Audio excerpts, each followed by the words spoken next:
Hey there, welcome to the Better Brave podcast. I'm Candace Dudley, your host, podcast producer, and mentor. I'm excited to share something new with you. I just launched the podcast guesting bundle. It's packed with everything you need to kick off your guesting journey: a tracker to stay organized, a media sheet template to highlight your expertise, and an email pitch checklist to help you land those spots. You can find it in the show notes. Make sure to hit subscribe so you don't miss new episodes every Tuesday.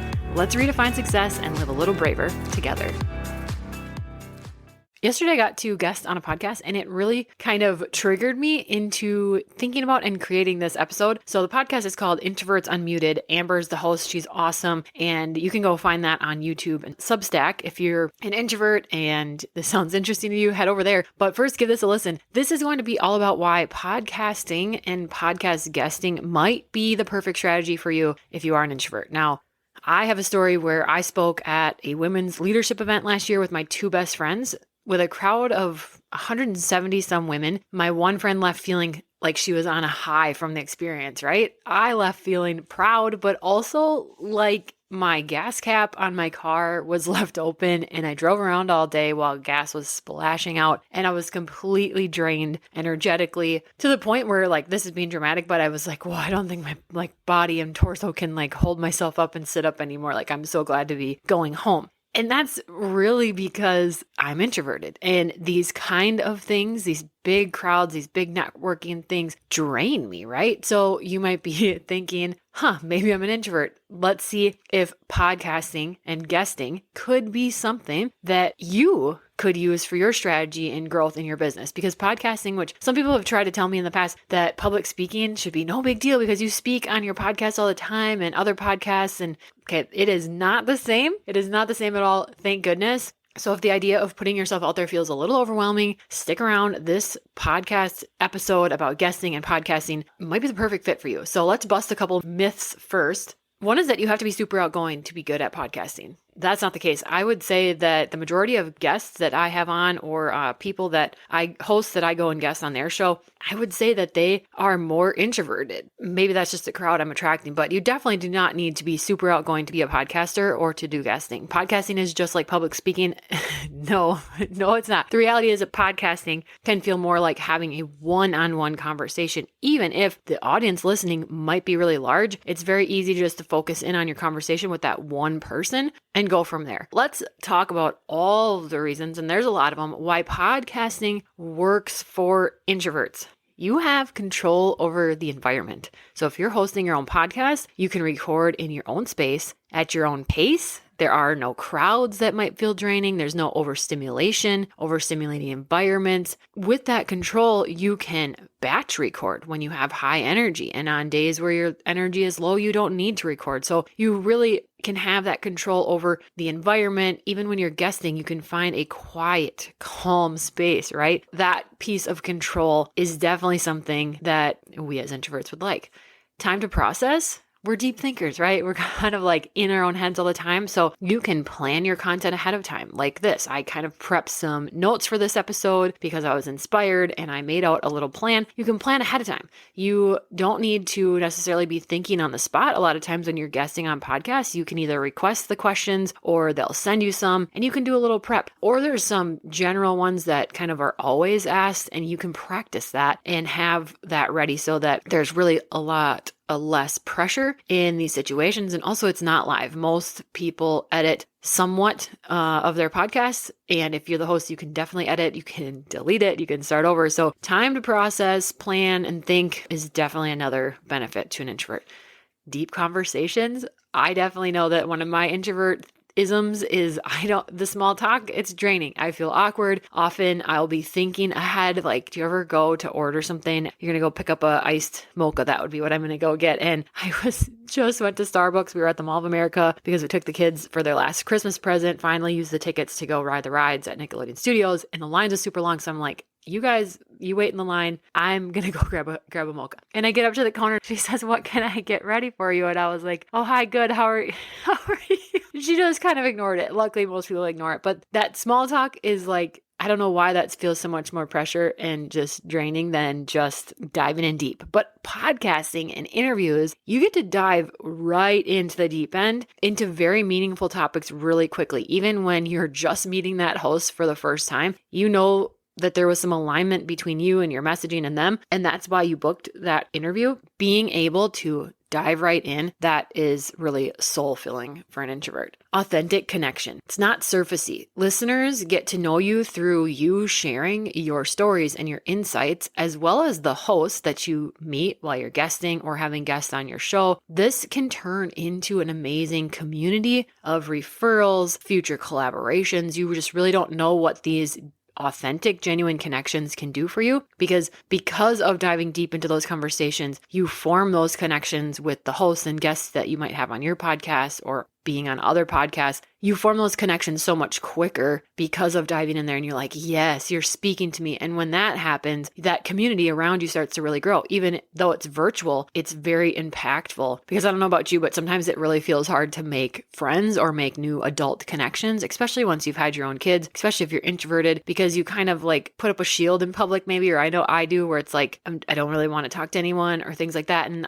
it's not that we don't want to talk to you. It's that when you bump into someone at the grocery store, you don't dive into deep conversation. It's just going to be chit chat, and that's more draining. So if my energy is already low and I have to go out and run an errand, then I'm probably going to look not approachable. But when I get on to guests on a podcast or have a guest on mine, obviously that time has been set aside and set for that. So then it is more authentic and you do have the space to dive in deep. Another benefit, this is long form content, which means it's going to leave a bigger impact on you and your business. So your voice and your message gets to reach people long after recording is done because people can go online and search a topic, search podcast things, and might type in something that you're covering, and the show notes and the title of your episode or the title of your actual podcast is going to come up because of how you've used those keywords and things in that content. So that allows your work to speak for itself. That allows people to find you. This can be a great strategy to marketing that is off of social media. I know that as an introvert, social media, and maybe as an extrovert too, I'm not sure. I can't speak for them. If you're listening and you're an extrovert, I'm not trying to not include you. I just know that I'm speaking to my introverts on this one, but social media might really drain you like it does me. Feels like a time suck, feels like you're surfacey again, and you're just like not getting, not speaking to the people that really want to hear what you have to say. And so it almost often feels draining and overstimulating. And so this is a great option to still be marketing your business, still being visible really off of social media, or not feeling like you need to be on social media posting every day, because those types of strategies do not work for introverts. And then my last benefit is just that one-on-one time, that alone time. Those are top tier things for us, right? That built-in alone time and things like that. So if you're doing a solo episode, we thrive there. That's alone time. That's processing and speaking things out. Sometimes I have an inspired whim and I'll go shoot a podcast or record a podcast, hit record without any notes, and I'm just inspired. And it's almost like therapeutic because I'm able to process in real time as I'm recording and letting things fall out of my mouth. So trust that you probably will really thrive in that environment, especially just hit record and just see what happens. Also, that one-on-one time with people. We love to feel seen. Guesting on online shows does this. All right, so here's just a couple tips. There were some tips in there in those benefits to us, but there's a couple of tips I want to make sure and highlight, especially for introverts, because I do think that the strategies that are out there that are like the loudest and talked about the most, I don't feel like they really fit us. I think as an introvert, I know my energy ebbs and flows way more than my extrovert husband. It could also be that I'm a female too, but there's pieces to that to think about. So one tip is you don't need to be available 24/7. So you have full control over that calendar of yours. So if you're going to host a podcast and allow people to book guesting spots with you, I've seen it where people only record with guests on Tuesdays. I've seen it where people block off Monday, Wednesday, Fridays because they know they need those buffer days in there, or they're excited to get back to work on Mondays, but then they need Tuesdays off. You really have full control over that calendar, and you do not need to be available 24/7, because if someone wants to get on your podcast or book a call with you or work with you, they will figure it out and make time and make themselves available for the things that are on your calendar. So don't feel like you need to be available. It's not going to be a detriment to your business. It's actually going to feel really great that you've honored and have those days built in for you. As an introvert, some other things that we kind of doubt is that we'll run out of things to say, or that we are too boring for anyone to listen to because, a lot of us like to stay at home or things like that. And so we've equated that with being boring, but it is exactly what people will connect with. It's what our people are going to connect with, that boringness, right? Because they're going to see themselves in you and in me. And there's always new ways and more things to say. You continue to experience new things, therefore you will keep having new things to share. So you have to have a little bit of trust in this when it comes to this. So don't keep yourself from starting because of something that might not even happen way into the future. Like maybe you'll run out of things to say a year later. We're not there yet. So don't keep yourself from starting today because of something that maybe might not even happen way down the line, right? Podcasting can really offer introverts a way to connect, share, and grow in a way that feels super authentic. It doesn't feel salesy like sometimes call to action posts on social media or emails feel. This podcasting route and guesting on other podcasts, seriously, if you've never thought about it and you've blown it off because you're like, oh, I can't do that because I'm an introvert. No. That's exactly why you will be great at this, most likely. So if you've listened to this, you've now decided that you want to dabble in podcast guesting to see if it truly is the growth strategy for you, but you're not sure that you'd have the time to find the right podcast to guest on. That is literally where I come into play. In my podcast guest accelerator, I do the legwork and I find you aligned shows to guest on. We also meet one-on-one so that we can really plan and prep your offers and speaking points so that we really have everything as cohesive as possible. One thing leads into the next for you and you can really have a great guesting experience. So remember that you get to decide how you run and grow your own business. There is no one size fits all. We absolutely do not need to be doing things because we think we should or because strategists and gurus have said we have to. We are introverts. That's our superpower. Or maybe you're an extrovert. I don't want to exclude you, but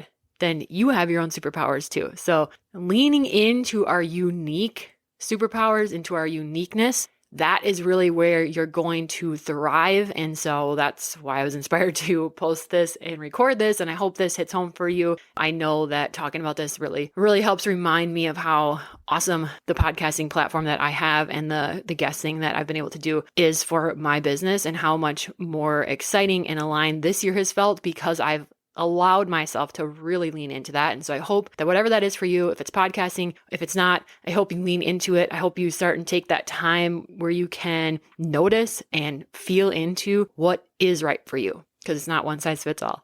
All right. Talk soon. Thanks for tuning in. If you're ready for podcast mentoring, whether it's setup, editing, planning, or guesting, you can book a one-on-one call with me through the link in the show notes. I hope you feel seen, inspired, and like your dreams and goals are completely valid because they are. See you next Tuesday.